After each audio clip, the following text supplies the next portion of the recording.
a Norman Pearl, analista y miembro de esta familia Sin Censura. Buenas noches, Norman, ¿cómo te va? Hola Vicente, muy buenas noches a ti, obviamente a la audiencia, Marcelino y seguramente a Hamlet que estará por ahí llegando, ¿no? Claro que sí, ya están los tres listos para hablar sin censura. Querido Marcelino Gómez Brenes, te mando un abrazo hasta Chihuahua. Gracias por tu paciente espera. ¿Cómo estás? Muy bien y muy contento, Vicente. Cada vez que veo estos cabrones despedazos se me sale una sonrisa de la cara. Un saludote desde Chihuahua, Norman, y esperemos también se conecte Hamlet. Ya creo que está el querido Hamlet Almaguer. Marcelino, saludo al diputado federal de Morena por el estado de Jalisco, uno de los más movidos, de las voces más importantes de esta nueva generación de legisladores. Hamlet Almaguer, ¿cómo te va? Buenas noches, diputado. Muy buenas noches, Vicente, para ti, para mis amigos Marcelino, Norman y para el auditorio. Qué placer ver cómo se despedazan entre ellos. No. Y resulta que el pedazo de mierda, dice Marco Levario Turcot, soy yo. No, pues está bueno, lo que digan, está bien. Pero sí, genera cierto placer culposo verlos y escucharlos. Mi querido Norman, mi querido Marcelino, mi querido Hamlet, ya pasando a temas más serios, ¿cómo ven el caso de Tamaulipas? Y perdón que lo meta así abruptamente a la agenda, pero hace unos minutos el doctor Américo Villarreal ha pedido regresar al Senado para protegerse con el fuero y denuncia obviamente la guerra, las patadas de ahogado de Francisco García Cabeza de Vaca, los últimos días que le quedan ya como gobernador de Tamaulipas. Peligroso y serio lo que ocurre en Tamaulipas, Norman. Muy peligroso. A mí me sorprende el poder que a unos días de dejar la gobernatura todavía acumula García Cabeza de Vaca. Sabemos que tiene una relación muy estrecha con Felipe Calderón y con el panismo, ¿no? Con el panismo más radical, que hoy por hoy está encabezado bueno, sabemos que por Claudio X González, pero por supuesto también con su incondicional, con su gerente en turno, que es Cortés. La decisión que ha tomado el senador, el virtual gobernador del estado de Tamaulipas, de mi estado, yo soy oriundo del estado de Tamaulipas y bueno, pues por supuesto que todo lo que pase en Tamaulipas me afecta, me atañe, me conmueve y me parece muy triste que después de haber ganado de una manera tan amplia, tan seria, Américo Villarreal le quieran escamotear el triunfo a través de mecanismos burdos, ¿no? ¿Qué tiene que ser el Tribunal Electoral del Poder Judicial de la Federación, a cuyo mando está un incondicional de Felipe Calderón? ¿Qué tiene que hacer? ¿O cómo puede cuestionar a todo un pueblo que ha votado por un cambio dramático, en el entendido de que este gobierno saliente es un gobierno muy peligroso, es un gobierno que ha atrasado al estado de Tamaulipas, y es un gobierno que además, pues evidentemente no goza de ninguna popularidad? Hace unos días, ayer o antier, leía por ahí que el hijo del Truco, ese hijo que es bastante boquiflojo y que anticipa jugadas políticas desde su punto de vista, decía que ya tenían negociado con las dirigencias diversas la posibilidad de que no llegara Américo Villarreal. Esto, insisto, es una burla para el pueblo, para el estado de Tamaulipas, del estado de Tamaulipas y para el pueblo de México, y es algo que no se debe permitir. Pero quiero insistir con respecto a esta parte con que inicio.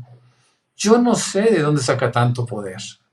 Yo no sé si sea el momento de que el gobierno federal cobije la posibilidad de que Américo Villarreal tome posesión de una manera abierta, sin tener que esconderse en el fuero, ¿no? Es evidente a través de ese tuit y a través de esa carta de reinserción, por decirlo de alguna manera, al Senado, pues está buscando protección, ¿no? Yo creo que esa protección hay que ampliar en todo sentido, no solo para que no sea detenido por supuestas faltas que haya estado tratando de inventar García Cabeza de Vaca, y que inclusive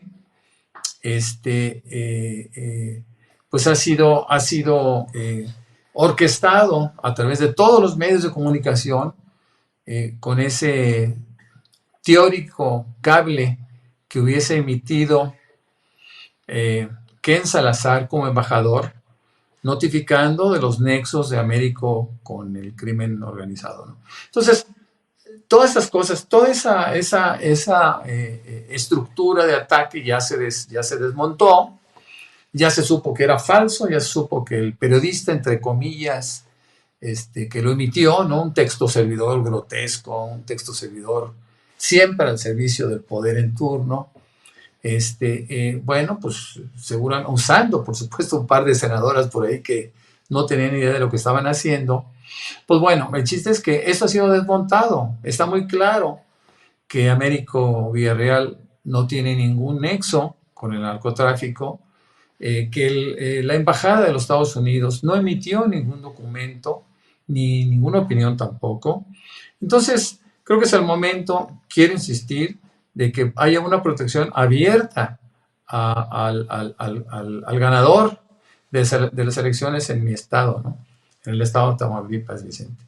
Así es, y pues ojalá que no siente un precedente lamentable este caso de Tamaulipas con, ya lo decía Norman, el presidente del tribunal, el magistrado presidente, un calderonista, se toma la decisión el miércoles sobre el proceso electoral en Tamaulipas y bueno, pues ya muchos se preguntan qué pasará con el regreso de Américo Villarreal al Senado. ¿Cómo ves la situación delicada desde mi perspectiva, mi querido Marcelino Gómez Brenes? Muy delicada, Vicente. Yo también concuerdo con Norman en lo que dice, que es sorprendente que a estas alturas, después de haber perdido la elección, pues conserve ese poder político, ese control sobre las instituciones del Estado, el gobernador Cabeza de Vaca. Aquí en Chihuahua tuvimos un caso muy parecido, bueno, a la inversa, porque en cuanto el gobernador, el exgobernador César Duarte, pierde las elecciones contra Javier Corral, pues al día siguiente ya el cabrón no estaba ni en el estado, no dio oportunidad ni de decirle adiós, ni que el pueblo le recriminara ya más cosas. Fue y empacó sus cosas, fue y empacó lo robado y desapareció del estado. Todas las instituciones dejaron de rendirle pleitesía y de estar sometidas a él. Yo estuve en prisión por orden de César Duarte, y a la semana de que perdió las elecciones, aún siendo gobernador electo Javier Corral, pues bueno, esa falta de control político que perdió el cacique Duarte permitió mi liberación, que es un caso pues contrario a lo que pasa en Tamaulipas. Yo creo que es muy inteligente Américo Villarreal al tomar esta decisión, al protegerse con el fuero constitucional, al regresar al Senado, porque está tratando con criminales, Vicente, está tratando con una mafia muy poderosa. Este tipo se siente encajonado, se siente que en cuanto llegue a la rienda, a la cuarta transformación en Tamaulipas a través de Américo Villarreal, pues lo más probable es que termine en prisión, y yo creo que está dando los últimos golpes, los últimos arañazos para intentar, por la más mínima posibilidad, detener esta posibilidad. Ahora también pues será responsabilidad no solamente de la federación respaldar y proteger al doctor Américo Villarreal, sino también el pueblo de Tamaulipas, que ya ha hecho una elección valiente, ha dado su respaldo a este proyecto, y ahora falta que lo defiendan en este último tiempo de aquí a que tome posesión. Dan coletazos todavía esos dinosaurios en Tamaulipas, mi querido Hamlet. ¿Ustedes qué platican? ¿Cómo defender la decisión del pueblo en estos últimos días de patadas de ahogado del gobernador panista de Tamaulipas, Francisco García Cabeza de Vaca? y proteger, ¿por qué no decirlo?, al doctor Américo Villarreal. Claro que sí, Vicente. Primero, todo el respaldo al gobernador electo de Tamaulipas, al doctor Américo Villarreal. Segundo, a la pregunta que hacen Marcelino y Norman sobre quién es el culpable de que Cabeza de Vaca todavía tenga poder a pocos días de terminar su mandato, está muy claro. La culpa es de la Suprema Corte. La Cámara de Diputados había desaforado a Cabeza de Vaca y la Constitución establece que las decisiones de la Cámara en materia de desafuero y de juicio político son inatacables, es decir, que el Poder Judicial no tendría ni siquiera autoridad para involucrarse en una decisión de este tipo. Estos cotos vedados, estas decisiones soberanas de los poderes, forman parte de los pesos y contrapesos. La Constitución le asigna a cada poder algunos espacios en los que los demás no pueden involucrarse. Y las decisiones sobre desafuero son soberanas, aunque la Suprema Corte dijo algo diferente. ¿Qué dijo la Corte? Que tenía que pronunciarse también el Congreso local. ¿Y qué pasó con el Congreso local? Que Morena arrancó con mayoría, pero este gobernador fue comprando diputados locales y revirtió la mayoría de Morena en el Congreso local. He platicado con exdiputadas, exdiputados y los actuales también de Tamaulipas en las últimas semanas, y hay un grupo importante de ellos que tienen investigaciones en contra, particularmente persecución en contra de la exdiputada Olga, quien apunta para ser secretaria del Trabajo en el estado de Tamaulipas. Ocurrió con los alcaldes que habían llegado bajo las siglas de Morena.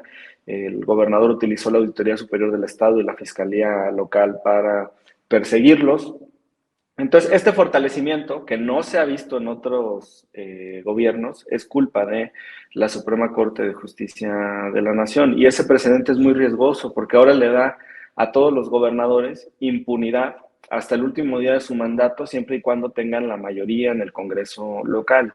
Y van a hacer lo que puedan, lo que quieran o lo que tengan que hacer para tener esa mayoría en el Congreso local. Todos los gobernadores de oposición ya aprendieron el caminito y van a seguir la misma ruta, y es culpa de la Suprema Corte, lo tenemos que decir muy, muy claro. Es un esquema de lawfare en un nivel local para intentar detener a la democracia, a este avance que se da con una elección histórica en la que utilizaron muchísimos recursos pues de manera ilícita. Se dio a conocer incluso un patrón en el que anotaban claves en las boletas para identificar que habían votado a favor del PAN los electores en el estado. También rechazamos el retraso que está teniendo la Sala Superior en la resolución de este asunto. Los magistrados del Tribunal Electoral Local confirmaron la validez de la elección, y nos preocupaba el tribunal local porque habían sido colocados por Cabeza de Vaca y su grupo de influencia, y ahora quien está retrasando todo es la Sala Superior. Yo creo que tendrían que adelantar la decisión. Se genera mucha inestabilidad con estos retrasos. Imagínate si el gobernador electo tiene que recurrir a esta protección que le otorga la Constitución, a esta inmunidad. ¿Cómo se sentirán los ciudadanos en este momento? Los alcaldes, los legisladores, los activistas, los protagonistas del cambio verdadero en el Estado. La verdad es que es terrible lo que está ocasionando el Poder Judicial, tanto a la Suprema Corte como a la Sala Superior. Yo los culpo de lo que está ocurriendo. Pues qué fuerte declaración de Hamlet Almaguer. Culpa al Tribunal Electoral, a la Suprema Corte por lo que está ocurriendo, dice Hamlet Almaguer. Y bueno, hoy, Norman, Marcelino, Hamlet, se cumplen 8 años de la desaparición de los 43 normalistas de Ayotzinapa. Entre manifestaciones, protestas, exigencias de justicia, se marca un aniversario más de ese crimen de Estado, catalogado así ya por las autoridades de este sexenio. Hoy en la mañanera el presidente Andrés Manuel López Obrador dijo que sus adversarios son los que quieren que haya irregularidades en el caso Ayotzinapa. Lo vemos y lo escuchamos y me dan su opinión. A 8 años de distancia ya de aquella fatídica jornada. Gracias, presidenta. Dalila Escobar, de Proceso. Habla, estos 8 años del tema de Ayotzinapa. La semana pasada se enfatizaba sobre el asunto de la actuación de los jueces en torno a ese tema, con la absolución de al menos 24 personas por un solo juez. Pero también se da la información en torno a la actuación que ha tenido algunos elementos o integrantes de la Fiscalía General de la República, que se tiene conocimiento de que funcionarios suyos solicitaron a un juez titular segundo del segundo juzgado de distrito de procesos penales federales en el Edomex.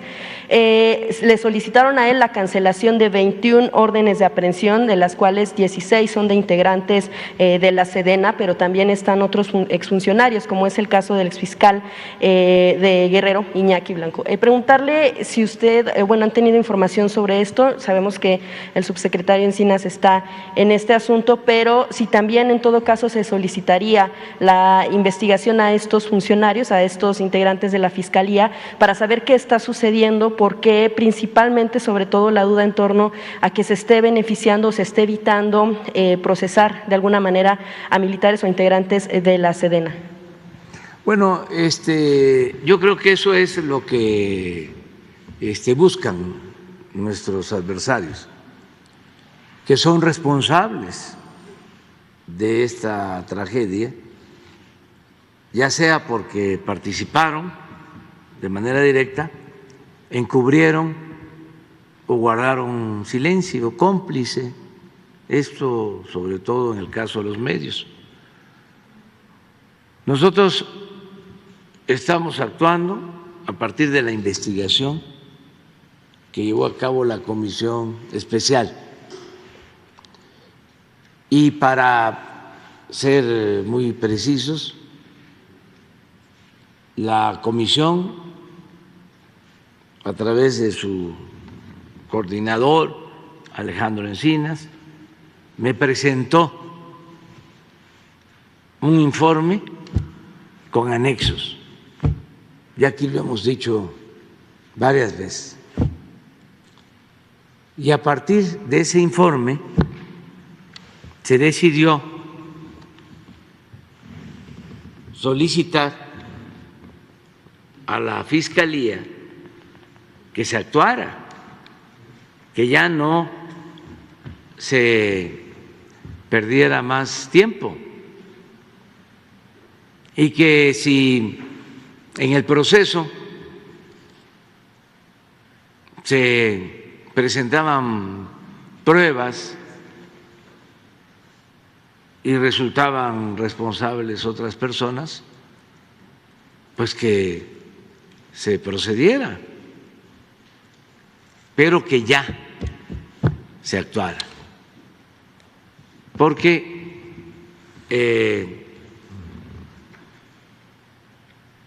no queríamos que este lamentable caso se prolongara, que era la apuesta de nuestros adversarios. Así lo dijo el presidente Andrés Manuel López Obrador en la mañanera, y ante estas declaraciones, ante el informe, ante las filtraciones, ante el desistimiento de la Fiscalía en ciertos casos, pues llega esta jornada del 8º aniversario de la desaparición. Norman Pearl, tus impresiones. Bueno, aquí estamos viendo por decirlo coloquialmente, un peloteo, ¿no? Yo creo que la Fiscalía General de la República no ha tenido tan claro lo que está buscando, ¿no? Porque, mira, yo escuchaba con mucha atención una entrevista que hace Carmen Aristegui, al abogado que está representando a los padres de los estudiantes de Ayotzinapa. Y entre tantas cosas que se mencionan, hablan de un conflicto dentro del mismo, de la misma fiscalía, del mismo gobierno, un enfrentamiento entre Encinas por parte de Gobernación contra el fiscal general. Yo creo que en cualquier caso surgen víctimas, ¿no? ¿Y quiénes son las víctimas? Bueno, las víctimas son ahora los padres de familia que no están recibiendo la justicia como se hubiera esperado. Me crea mucho conflicto, por ejemplo, pensar en la lentitud del propio ejército para hacer sus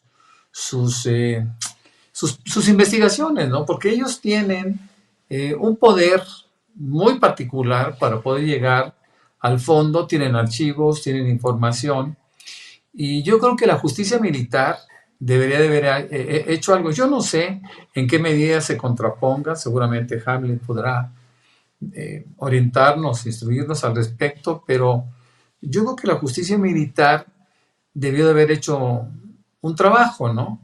No ahora, ¿no? Desde que sucedieron los hechos. Y bueno, creo, insisto, que este peloteo no beneficia a nadie, ¿no? Yo tengo muy buena opinión de Alejandro Encinas desde hace muchísimos años y sé perfectamente bien que el trabajo que eventualmente pueda desempeñar como conclusión es un trabajo serio, es un trabajo limpio. No sé en el caso de la fiscalía, no sé qué intereses puedan estar permeando. Se habla también que es el ejército que está impidiendo que se llegue al meollo del asunto, que es el ejército quien ejerce una presión para evitar que la fiscalía siga adelante con con estos juicios en contra de militares. Pero quiero reiterar, el ejército, Serena, tiene los elementos suficientes para hacer una investigación que coadyuve o que cuando menos aporte una información complemente, si se actúa de buena fe, una información que complemente las investigaciones de la propia fiscalía. Me crea mucho conflicto, Vicente, entender que hay muchísimos intereses involucrados para evitar que el gobierno del presidente López Obrador pueda finalmente concluir con con los resultados de una investigación que hoy por hoy nos ha dado algunas luces, pero que en el camino se atraviesan algunos túneles, Vicente.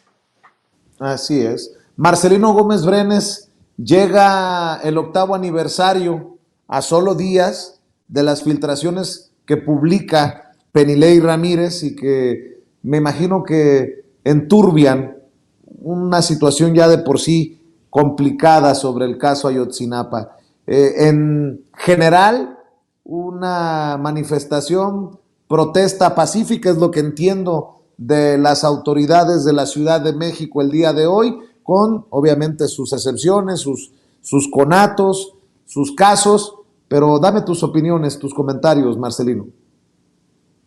Una jornada triste, Vicente. Yo creo que pues a 8 años lo más lamentable es no saber realmente qué sucedió ni quiénes fueron los involucrados por completo. Eso es lo que no termina de dejar en paz a las familias, a los conocidos, a los allegados de los desaparecidos, y eso pues va a continuar hasta que no tengamos realmente claro qué es lo que sucedió y quiénes participaron y castigados a quienes participaron. El tema de los militares y personal de la Sedena que esté involucrado, pues yo creo que tiene que poner orden el presidente de la República para que no se tape absolutamente ni se proteja a nadie. Tiene que pagar cada persona por lo que realizó en el grado en el que participaron en estos hechos, pero también, pues bueno, es la otra cara de la moneda, el poder estar replicando estas acusaciones de la oposición, como lo dice el presidente López Obrador,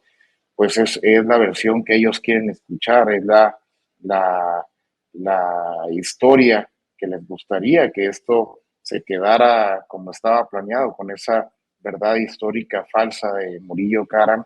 Hay buenos avances. Yo creo que fuera de lo que se actúa dentro de la Fiscalía, el trabajo de Alejandro Encinas es muy valorado, es muy respetable, tiene toda la credibilidad de la gente y del presidente López Obrador. No estaría de más terminar proponiendo, si se resuelve este caso, a Alejandro Encinas como fiscal general, porque en realidad es una persona que da confianza, que ha tenido resultados. Decía la periodista de Proceso que el caso de Ayotzinapa está estancado. No lo creo así. Puede ir a su tiempo con las consideraciones que un caso tan complicado, tan complejo como este requiere, pero bueno, veíamos hace 4 o 5 días ya el procesamiento de un general, tenemos a Murillo Karam en prisión, tenemos a Cerón pues esperando a que lo traigan para poderlo procesar. Entonces yo creo que hay buen avance, pero pues siempre con esa espinita de que mientras no sepamos realmente lo que sucedió y quiénes participaron y esas personas paguen por lo que hicieron, estaremos siempre pendientes con el pueblo, Vicente. Así es, Hamlet Almaguer, también escucho tus opiniones en este 8º aniversario de la desaparición de los normalistas de Ayotzinapa, diputado. Sí, Vicente, muchas gracias. Primero, coincidir en que hay un esfuerzo por parte de Alejandro Encinas, quien me parece un extraordinario subsecretario de Gobernación. El más importante, creo, ha sido la creación del Centro Nacional de Identificación Humana, que es una propuesta suya, junto con la Comisión Nacional de Búsqueda. Y me consta porque tuvimos reuniones entre el Poder Legislativo y la Secretaría de Gobernación, que estuvo impulsando esta agenda para que pudiera aprobarse la creación de este Centro Nacional de Identificación Humana en un país en el que hay más de 100,000 desaparecidos, y es importante darle a las familias certeza y garantizar el derecho también a conocer la verdad. Segundo, decirte que hay medidas conjuntas. El primero es la creación del Centro Nacional de Identificación Humana. La segunda es lo que acabamos de aprobar en la Cámara en las reformas a la ley de desaparición para que sea imprescriptible el delito de desaparición forzada, y además se crea también una modalidad de desaparición por parte de particulares, porque la concepción principal de la desaparición forzada es que se hace por agentes del Estado, policías, funcionarios, militares, etcétera. Y hay una jurisprudencia muy prolífica en esta materia por las dictaduras que hubo en Sudamérica. Un caso emblemático es Hellman contra Uruguay. Y lo más importante aquí es el conocimiento de la verdad y las garantías de no repetición, y restringir en la medida de lo posible el fuero militar solamente a cuestiones de disciplina militar, y todo lo demás juzgarlo bajo las normas civiles. Dentro de estas reformas que aprobamos en la ley de desaparición forzada, también se establece que los tribunales civiles juzgarán a los militares en los casos de desaparición forzada, sin distinción entre si estaban o no en funciones. Incluso el texto del dictamen dice que los juzgarán civiles si un militar desaparece a un militar. Entonces yo veo un avance del Estado mexicano, juntando la creación del Centro Nacional de Identificación Humana, la reforma a la ley de desaparición y también la asignación que va a tener que haber de presupuesto para este Centro Nacional de Identificación. Y el tercero, se me estaba olvidando, muy importante, la publicación del informe sobre el caso Ayotzinapa, que también se hizo desde el gobierno federal. Y en su conjunto, esto apunta a lo más importante que hay en los casos de desapariciones forzadas, que son las garantías de no repetición, que esto no vuelva a ocurrir en nuestro país, y el derecho a la verdad, Vicente. Así es que yo creo que va avanzando. Es complicado porque todas las instituciones tienen que caminar juntas, pero yo sí veo coordinación, veo trabajo en conjunto y veo muchos avances importantes para el futuro del país, Vicente. Así es, y para cerrar, si me permiten, ¿qué pasó con Alito Moreno? Que de pronto dejó de ser noticia. Y lo pregunto porque estoy leyendo una de las notas que me envía nuestro jefe de información, Mario Toledo. Sala de cine, estética propia y billar montado en un Mustang. Así la mansión de Alito Moreno. La Fiscalía General de Campeche se encuentra investigando al presidente del PRI, Alejandro Alito Moreno, por su presunta participación en el lavado de dinero y transferencias irregulares al extranjero.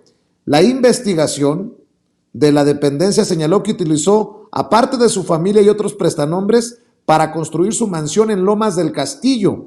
En la mansión hay un Mustang, un auto Mustang, que fue convertido en una mesa de billar, una sala de cine, una estética particular, así como pinturas, cuadros y esculturas. Su mansión cuenta con un bar en el segundo nivel de la casa, La mesa de billar está conformada en un Mustang y puede llegar a costar 500,000 pesos. La barra de ese bar es otro auto clásico que parece ser un Cadillac. En las paredes de la mansión solo quedó un cuadro de los Patriotas de Nueva Inglaterra con 6 balones conmemorativos a sus títulos de la NFL. Después de este hay otros 4 espacios que fueron retirados antes del cateo. A un costado del cuarto de entrenamiento hay un almacén con juguetes y juegos de mesas. También en el garaje había un espacio para carros y motos eléctricas de juguete. La sala de cine está conformada con 18 asientos reclinables para que puedan disfrutar proyecciones en una pantalla grande. La casa cuenta en su gran mayoría con pisos de mármol, con vestíbulos y ventanales amplios para tener una iluminación natural. Antes la Fiscalía de Campeche ya había dado a conocer las albercas, jardines y los baños con acabados de lujo. ¿Qué pasó con Alito Moreno? Pregunto porque me llama la atención que de pronto, no sé si porque ya no sale en los martes del Jaguar, aunque ya advirtió Laida Sansores que hasta Loret saldrá embarrado mañana, pero ¿qué pasó, Norman? Bueno, yo siento que la noticia tiene una connotación política, ¿no? Es decir, nosotros siempre estamos preocupados por saber, cuando menos en el análisis político, estamos preocupados por saber qué pasa con los actores principales, ¿no? Alito Moreno dejó de ser un actor principal, dejó de ser protagonista y ahora deberá enfrentar, espero que con menor suerte que la que ha tenido Romero Deschamps. En México se ha tenido una larguísima historia de personas que han cometido fechoría y media y nunca les ha pasado nada, ¿no? Yo esperaría, igual que toda la población, te lo aseguro, que Alito Moreno fuese juzgado por todos los delitos, presuntos delitos que haya cometido y sobre todo que poco a poco la población podamos encontrar respuesta a nuestros deseos de justicia. Ya no es posible que se pueda ir por el camino con tanta actitud fácil, ¿no? Es decir, no se puede pensar que tú puedes cometer delitos o puedes cometer agravios en contra de la gente y que no te pase nada, ¿no? Me parece que es el momento para que la justicia inicie, eso sí, con personas o con personajes creados por nosotros mismos que estén involucrados en temas tan aparatosos, ¿no? Porque así como Alito Moreno y como Romero Deschamps, hay miles y miles de mexicanos que se enriquecieron al amparo del poder político, ¿no? Y nunca les pasó nada. Entonces, ¿qué pasa con Alito Moreno? Alito Moreno ahí está. Espero, insisto, que no tenga la misma suerte que Romero Deschamps y miles de delincuentes que pasaron sin afectarse mayormente, salvo un poquito de desprestigio social que parece que poco les importa. Y esta pregunta va para todos, incluso para Lili Telles. Pues yo la vi muy encabronada cuando hablaba de Alito Moreno con Loret de Mola, pero bueno, este fin de semana parece que ya lanzó su aspiración en serio por la presidencia de la República para el 2024 o la jefatura de gobierno. Ya no supe si la están posicionando para la Ciudad de México, para la Grande, pero despotricó diciéndole de mujer a corcholata a Claudia Sheinbaum que no iba a tener a México de piñata. Después escribió: el pasado sábado en vuelo Monterrey, Ciudad de México, tuvimos 2 intentos de aterrizaje frustrados. En el tercer acercamiento tocamos pista. Felicidades al equipo de Aeroméxico que enfrenta la ineptitud y la irresponsabilidad de AMLO en el espacio aéreo, degradado como todo lo que toca. O sea, me doy más o menos tinta de que sí, ya empezó su aspiración seriamente Lili Telles rumbo al 2024 porque despotrica contra Andrés Manuel López Obrador, contra Claudia Sheinbaum, pero parece que se le olvidó este vato con el que hacían alianzas, ¿no? El tal Alito, mi querido Marcelino.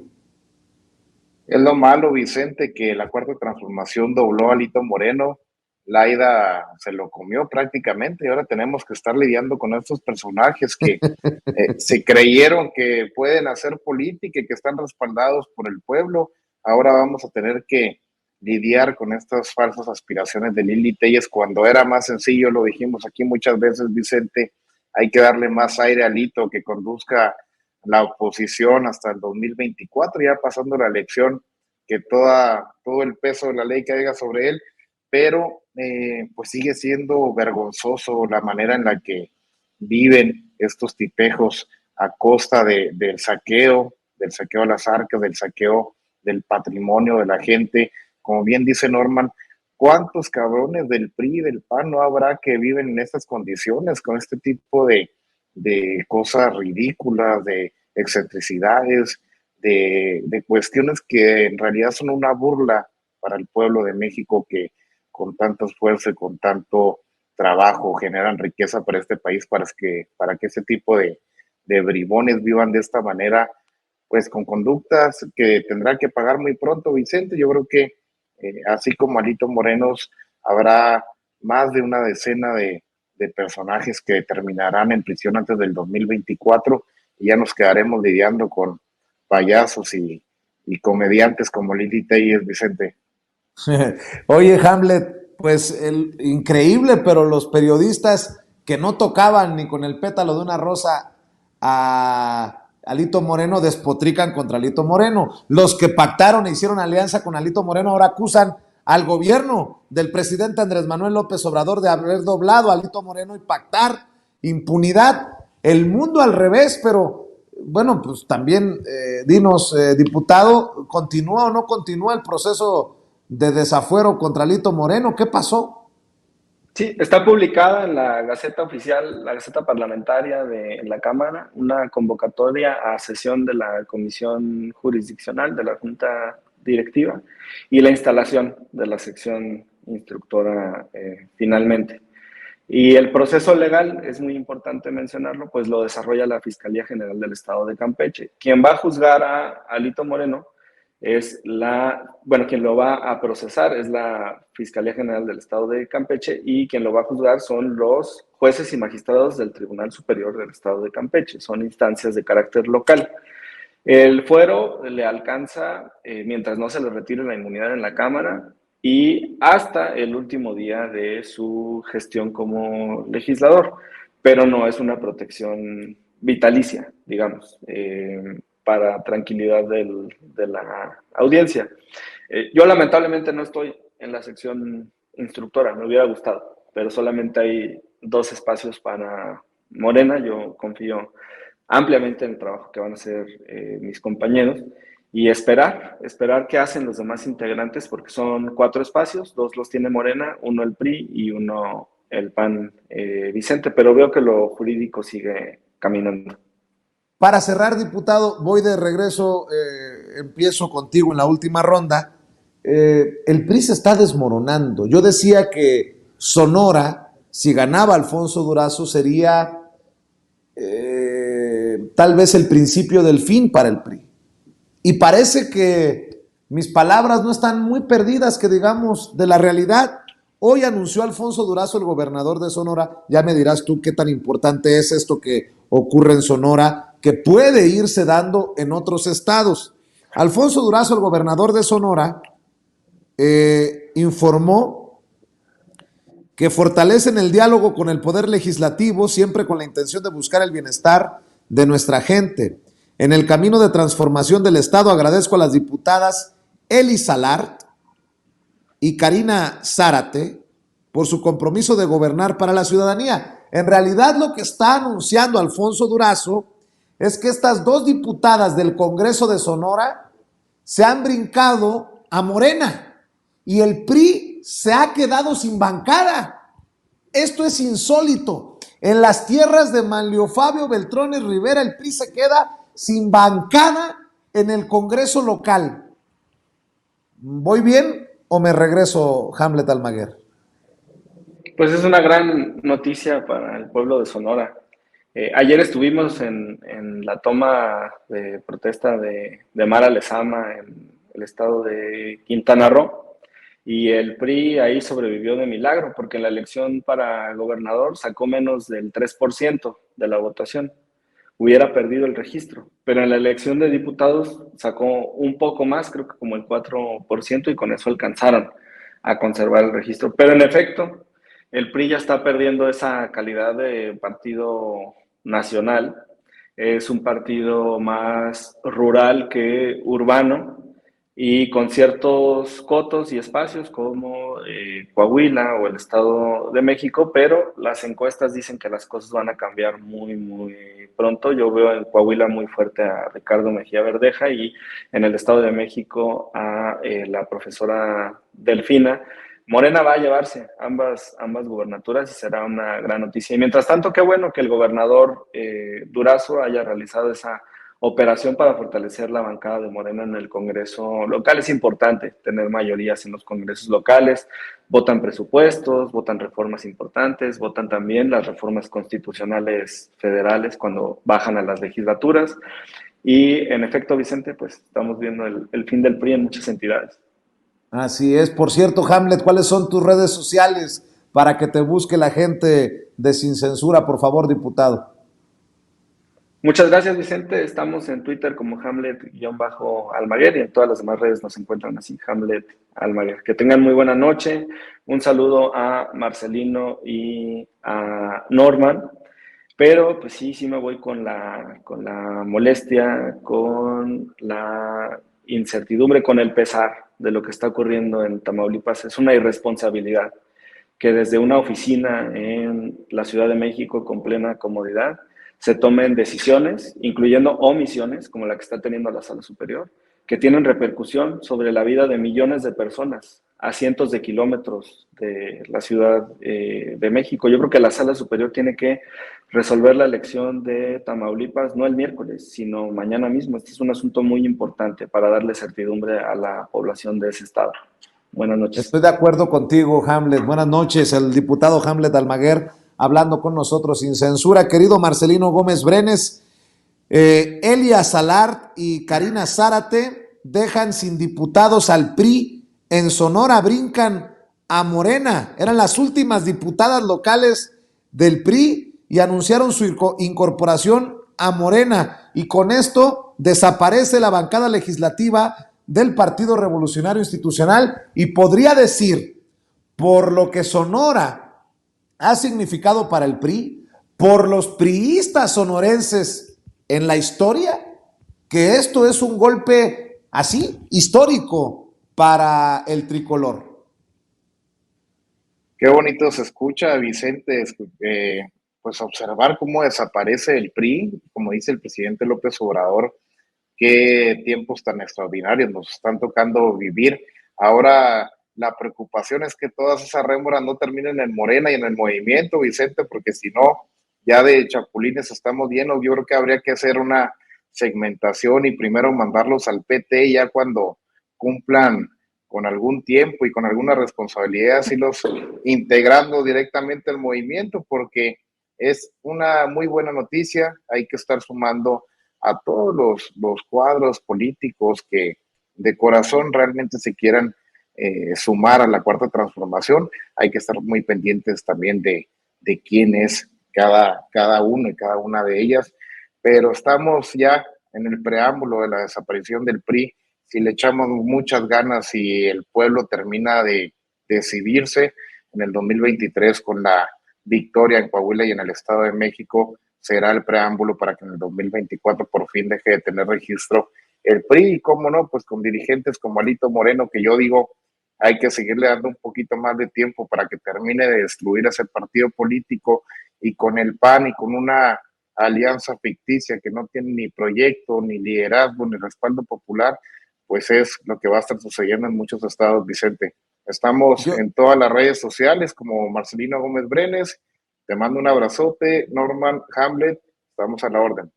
Gracias, Marcelino. Y yo nada más agregaría, mi querido Norman, que si bien es cierto, estoy de acuerdo en mucho de lo que dice Marcelino de no a los chapulines y estas cosas, pues prefiero 2 votos más en la bancada de Morena que en contra, ¿no? Aunque es una aplanadora, Morena en Sonora creo que tiene 27 de 33 votos en el Congreso local, pero bueno, así las cosas y creo que se va a ir replicando esta situación en diferentes estados. Fíjate que durante el proceso electoral 2017-2018, el presidente López Obrador insistía mucho en la importancia de la pluralidad, que Morena debería de ser un partido plural e incluyente, ¿no? Y que invitaba a que vinieran todos, de todos los partidos, ¿no? Que no importaba, solamente ponía por ahí impedimentos para algunos, ¿verdad? Ceballos, Calderón, Fox, etcétera, etcétera. Yo creo que es de sabios reflexionar y Alito Moreno y los actos o las actitudes que han tenido el PRI, hace que se conmuevan los legisladores, ¿no? Y piensen en otras posibilidades. Yo creo, y hay que decirlo con toda objetividad, si los legisladores priistas, y espero que me escuchen, tienen en mente contar con un proceso político de gran envergadura, deben de pensar en Morena, ¿no? Por ciertas relación, cuando menos de declaración de principios que tienen los priistas y los morenistas, pues sí, podríamos encontrar cierta asociación de ideas y de propósitos que favorecen a la población. Yo sí creería en que los priistas consideren su futuro político y dispongan la posibilidad de acercarse a Morena, ¿no? Para que se pueda gobernar de una manera más plena, para que las iniciativas que favorecen a las mayorías puedan pasar con tranquilidad y sobre todo, y eso es lo más importante, para que ellos mismos cobren conciencia, ¿no? Bueno, pues yo soy Norman F. Pearl. A mí me pueden encontrar en Twitter, en Facebook, en la página personal y en la fanpage. Y también me pueden leer en diferentes portales como La Lupa MX, Manifiesto 21 MX, Los Reporteros MX y Reporte 32 MX. Muchas gracias, Vicente, muchas gracias a Marcelino, a Hamlet y a la audiencia que siempre está tan pendiente de este programa tan importante para nuestro país. Buenas noches. Te agradezco mucho por tus generosas palabras, Norman Pearl. Gracias a Norman, gracias a Marcelino, gracias al diputado Hamlet Almaguer. Que descansen. Buenas noches, nos vemos. Y bueno. Amigos, amigas, regresamos en breve, pero mientras seguimos hablando sin pelos en la lengua, sin censura, usted puede suscribirse a nuestros 3 principales canales en YouTube. Sin Censura Media, en donde tenemos más de 1,600,000 suscriptores, Sin Censura TV, en donde tenemos más de 1 millón de suscriptores, y en Sin Censura Presenta, en donde queremos llegar muy pronto a los 100,000 suscriptores. Si usted ya está inscrito en Sin Censura Media, suscríbase en Sin Censura TV. Si ya está suscrito en Sin Censura TV y Sin Censura Media, suscríbase a Sin Censura Presenta. Recuerde que es gratis, no tiene que sacar un solo centavo de su bolsillo para apoyarnos. Dele clic en la campanita para que los señores y señoras de YouTube envíen las notificaciones cuando estemos transmitiendo en vivo y en directo o estemos subiendo videos. También nos puede seguir en Twitter en @Vicente Serrano y hasta en Instagram. Ojo, también estamos en Instagram. Son nuestras redes sociales y con el apoyo de ustedes seguimos creciendo, porque con ustedes todo, sin ustedes nada.